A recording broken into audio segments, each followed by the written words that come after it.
I'm Erick Stakelbeck, and we are just 8 days away from something that would have been unimaginable just a few years ago. On November 4th, New York City will very likely elect as its next mayor an anti-Semitic Muslim with ties to radical Islamists and a communist economic platform.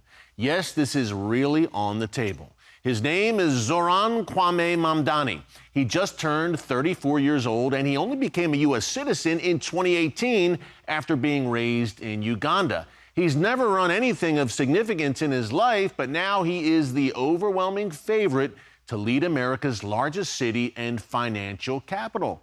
This is happening just 24 years after 9/11, when Islamic terrorists attacked New York City and killed thousands of people. But Zohran Mamdani has a unique take on the worst terror attack in U.S. history. Watch. I want to use this moment to speak to the Muslims of New York City.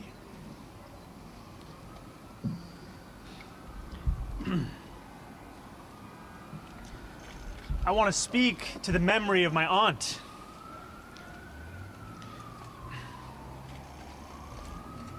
who stopped taking the subway after September 11th because she did not feel safe in her hijab. So Mamdani's aunt was the real victim of 9/11, not the innocent people who perished in the Twin Towers. By the way, he appears to be lying because it's now emerged that his aunt wasn't even living in New York City after 9/11. But don't worry, Zohran is promising New Yorkers lots of free stuff. Take a look. Here is what we stand for, my friends. We are going to freeze the rent for more than 2 million rent-stabilized tenants and use every resource at our disposal to build housing for everyone who needs it. We are going to eliminate the fare on every single bus line. Lots of big promises there. And how is Zohran going to pay for it? Well, one way is by increasing property taxes on predominantly white neighborhoods. He's very open about that. So he's not only a communist, an Islamist sympathizer, and an Israel basher, he's also a race baiter. You might be asking yourself, how in the world could this happen? Consider this. 62% of those supporting Mamdani are foreign-born. U.S.-born voters back his opponents, Curtis Sliwa and Mario Cuomo, by a large margin. But the face of New York City has changed dramatically in the years since 9/11. And if you want to have an idea of where this is all heading, look no further than London. It's another great city of Western civilization where nearly half of the residents are now foreign-born, and the most popular name for baby boys, like in the rest of the UK, is Mohammed. A tipping point came in 2016 when Sadiq Khan, a Muslim socialist, became mayor. That's when scenes like this from London's Tower Hamlets neighborhood this past weekend became commonplace.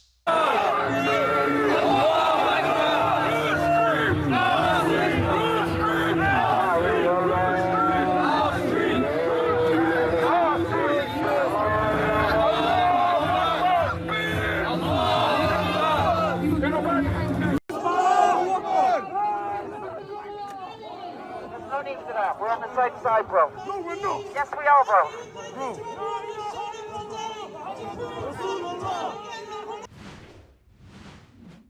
Now, did you notice the leftist with the megaphone pleading with the masked Islamists chanting Allahu Akbar that they were all on the same side? And the Islamist immediately says, no, we're not. Let that be a cautionary tale for the leftists in America who've come alongside radical Islamists at pro-Hamas rallies. You're being used.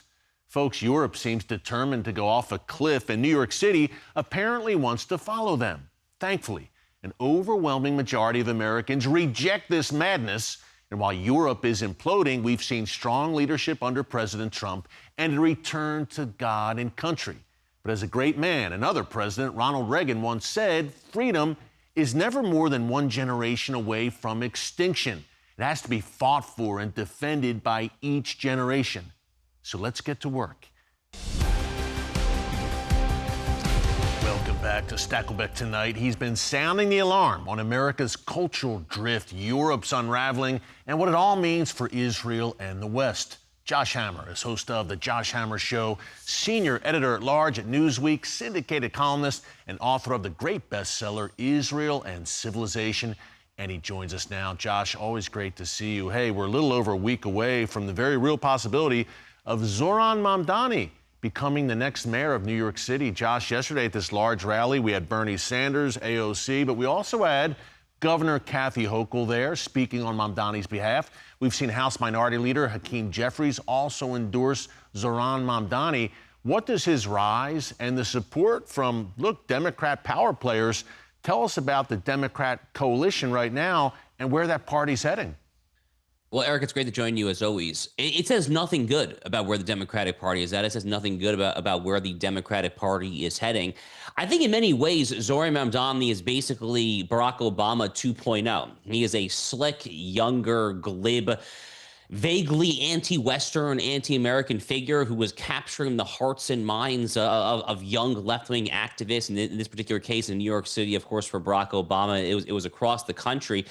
And it's really horrific. You know, Eric, the Democratic Party had a choice to make after the 2024 presidential election, after Kamala Harris lost all 7 swing states to Donald Trump. Donald Trump effectively split the male Hispanic vote 50-50. He made serious gains in the female Hispanic vote and just black men and women in general there. So in many ways, this post-2008 intersectional woke coalition seemed to be crumbling. Zohran Mamdani seems to be giving it new life. I think the ramifications for life in New York City, Eric, are sadly going to be quite dire. I think from everything from a business perspective to just a Jewish Christian day-to-day synagogue or church attending perspective there's going to be serious ramifications there. I mean, is the bull down on Wall Street going to start migrating southward toward Miami, Florida, or Dallas, Texas? It seems like it's a real possibility there. The only check is going to be the New York City Council. But look, as a one-time New Yorker myself, Eric, it makes me weep in many ways for the state of my birth, and we'll see just how big the financial and human capital exodus ultimately is. Yeah, Josh, well said. I've said that London, what's happening now under Sadiq Khan there, could be a cautionary tale for New York City. By the way, when it comes to Mamdani, where did he get this radical ideology? It seems the apple doesn't fall very far from the tree. Here's a clip, Josh, of his father, Zohran Mamdani's father. Take a look. For the Nazis, this was the inspiration. Hitler realized 2 things. One, that genocide was doable. It is possible to do genocide. That's what Hitler realized. Second thing Hitler realized is that you don't have to have a common citizenship. You can differentiate between people. The Nuremberg laws were patterned after American laws. Anyway, the U.S. put Indians in reservations. The U.S. invented the model. Josh, this is vicious anti-Americanism and historical revisionism, clearly, but this is Zohran Mamdani's father, and this ideology is about to take hold in New York City, at least at the highest level of leadership in New York City. Will this have ripple effects nationally? Can President Trump do anything here? I mean, what an appalling clip, just an absolutely appalling clip. The Nuremberg laws, like literally the 1930s era predecessors to the Nazi genocide, were modeled on the United States of America. I mean, what were they modeled on, Eric? Were they modeled on the Declaration of Independence, which famously says that all men are created equal, that they are endowed by their Creator with certain inalienable rights? Are they modeled on the 14th Amendment with its sweeping provisions for due process and equal protection? I mean, where is he getting this from? And frankly, what does it say about our immigration policy that we're just welcoming in the son of this radical and welcoming him in to ultimately be, God forbid, the incoming next mayor of New York City? So there's a lot of public policy ramifications for it. But to your question about the sweeping societal ramifications here in the United States, yes, I think that Zohran Mamdani, unfortunately, could be a precursor of what is to come over the next 5 to 10 years of the Democratic Party. For a blip in the radar, Eric, for a brief moment there, after Kamala Harris is shellacking last November, I actually thought there was a chance the Democratic Party would moderate. Even someone like Gavin Newsom, who I'm obviously not a fan of, he was kind of joking with the late, great Charlie Kirk on that podcast earlier this year about how they've gone too far on the transgender issue. So they had a brief moment where they thought about maybe moderating some of their aggressive left-wing culture war, secular nihilist positions. It seems like they've thrown all that out the window. They're doubling down on crazy. Perhaps the Republican Party might actually benefit from this politically in the mid to near term, but unfortunately, the people of New York City are going to suffer quite dearly, I fear. Josh, you wrote recently about Islamists taking advantage of school voucher programs in places like Florida and trying to present Sharia law in schools. Pretty alarming. Can you tell us a bit more about that? Sure. So Sharia law, Eric, is completely incompatible with the United States Constitution and Western civilization. Let's just kind of say that and stipulate that at the outset. Once upon a time, this, by the way, would not have been particularly controversial. In fact, if you go back and look at what the founding fathers had to say about what they refer to as Mohammedanism, it was not necessarily always the most, shall we say, kind of rose-eyed view. But Sharia law more generally seems to be on the march. I mean, in North Texas, of course, they're trying to build an entire community. Here in Florida, in my state there, you do have some CARE, Council on American Islamic Relations, affiliate activists. They're trying to take advantage of Florida's very generous school voucher system that's been in effect since Jeb Bush was governor about a quarter century ago. They're trying to take advantage of that and try to fund radical education on the road, something that our excellent young precocious Attorney General, James Uthmeyer, is now looking into the validity and the legality of that.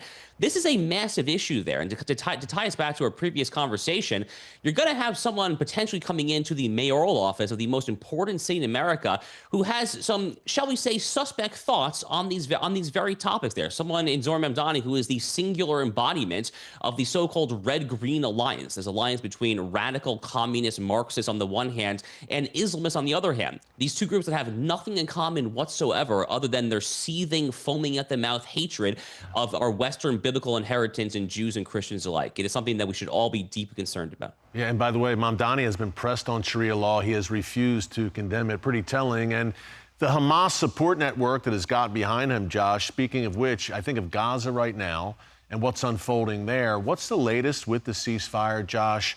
It seems that Hamas ultimately has to be crushed for anything to really advance there. Hamas still refusing to disarm. How do you see it playing out there right now? Yeah, Eric, if only someone could have seen this coming, right? I mean, if only someone could have predicted that Hamas would not just voluntarily lay down their arms. I mean, it's just another stark reminder that we're not dealing here with a bunch of rational actors. The Soviets during the Cold War, they were a bunch of atheists. You could roughly predict their moves in a game theory kind of chessboard thing. But with radical, fanatical Islamists, they're simply not rational actors there. So the notion that Hamas was ever going to just voluntarily lay down their arms, I think, was preposterous and ludicrous. So right now, it seems like Hamas is on something of a Trump administration imposed ultimatum, a ticking time bomb sorts, lay down your arms or else ...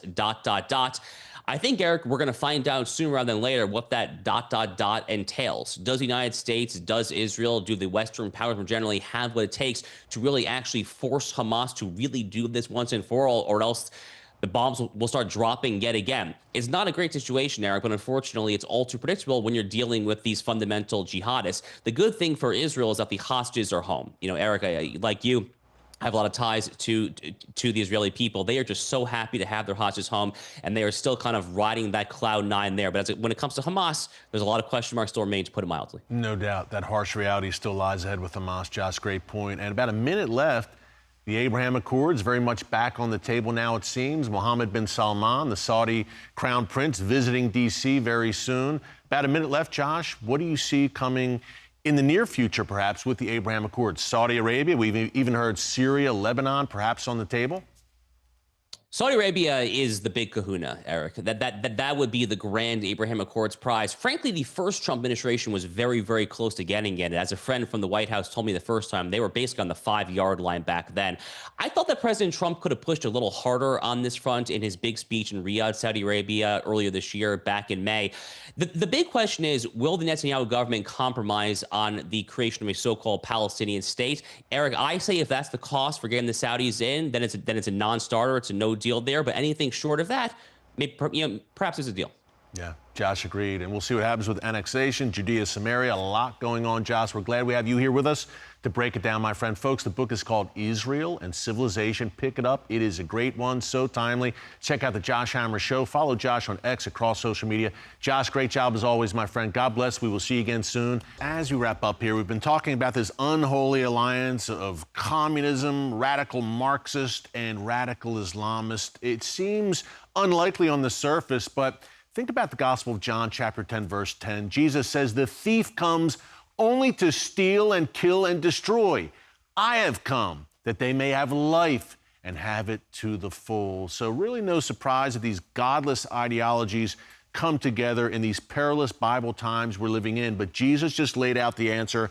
He has come so we can have life, have it to the fullest. Follow the Lord, shine light in the darkness in these times. Hey, someone who's doing exactly that joins us tomorrow night. Victor Marx is here. He's running for governor of Colorado. He's saved thousands of kids from trafficking around the world. He's an amazing man. You'll hear his story tomorrow night. Until then, God bless you, and we'll see you soon.